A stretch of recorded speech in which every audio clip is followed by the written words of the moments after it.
Und das ist hier links ist der Morica Hahn. Das ist eine Karawanserei. Und hier zum Beispiel kann man eine gute bosnische Kaffee trinken in diesem Platz. Wollen wir das mal machen? Ja, vielleicht können wir hier dann reingehen, um zu sehen, hier? ob Sie, ja, vielleicht hier.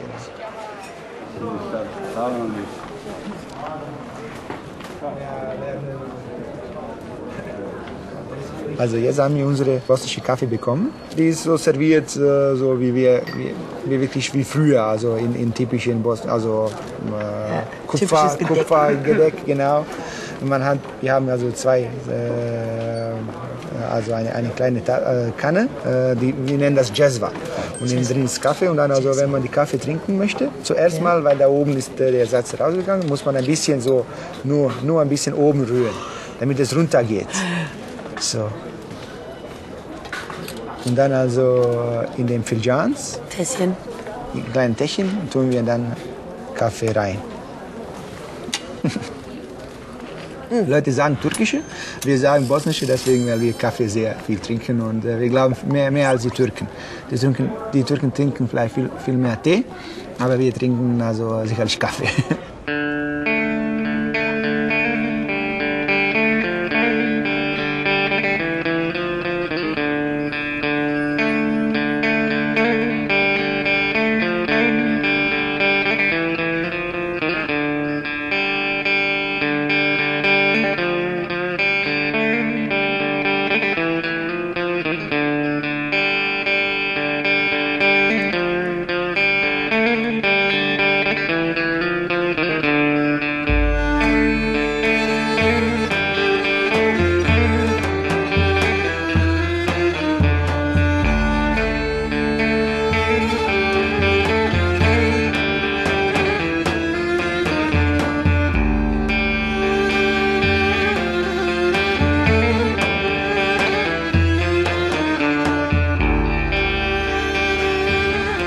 Das ist ein Denkmal, das man nach dem Krieg gemacht hat. Auf den Plätzen, wo die Leute ums Leben kamen, hat man dann diese Plätze bemarkt und gezeichnet wie Rosen von Sarajevo. Das heißt also, dass auf diesem Platz jemand ums Leben kam. Und solche Plätze in Sarajevo gibt es sehr viele. Und warum heißt es Rosen von Rose Sarajevo? deswegen, weil Sarajevo-Einwohner wollte mit einer sehr schönen Blumen bezeichnen. Es gab also einen Schriftsteller, der über Einwohner geschrieben hat und da so poetisch die Sarajevo-Einwohner wie Rosen bezeichnet hat. Und deswegen also nach dem Krieg Rose von Sarajevo.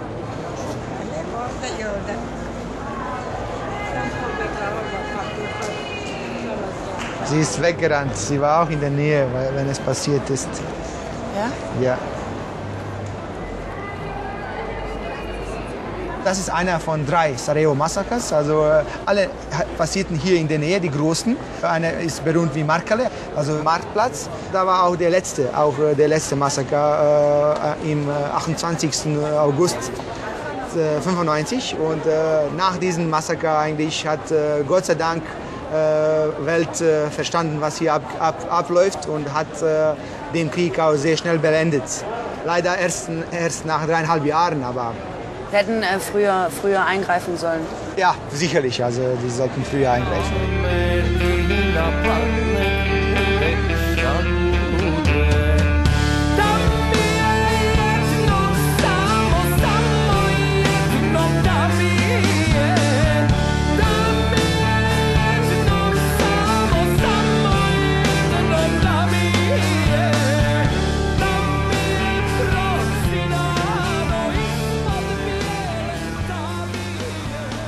Sarajevo war so umzingelt, also Sarajevo Berge, da kann man so sehen, schön.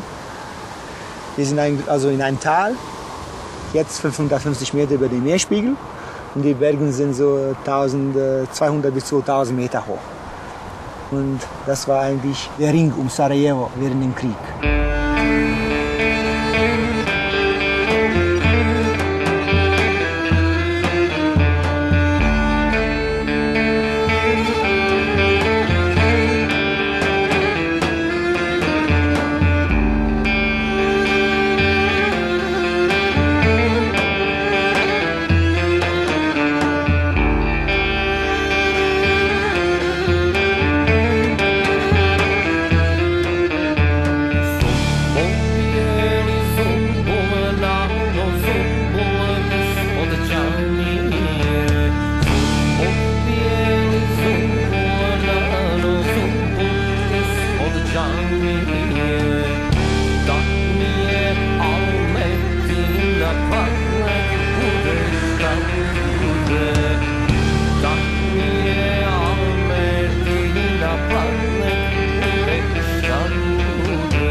Ich glaube, man muss wissen, also was hier passiert ist. Also man sollte nicht in einer Lüge leben, sondern wirklich wissen, was hier abgelaufen ist. Und erst dann kann diesem Land besser gehen, also wenn man mit Wahrheit lebt.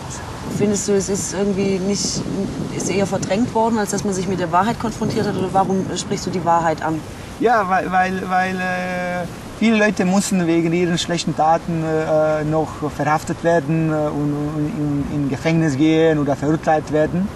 Und leider viele Leute immer noch behaupten, dass das nicht passiert ist. Und wenn man Friedhof sieht, dann fragt man sich, wie ist das möglich, dann 11.000 Leute ums Leben kommen. Also das heißt, Leute leben immer noch in Lüge.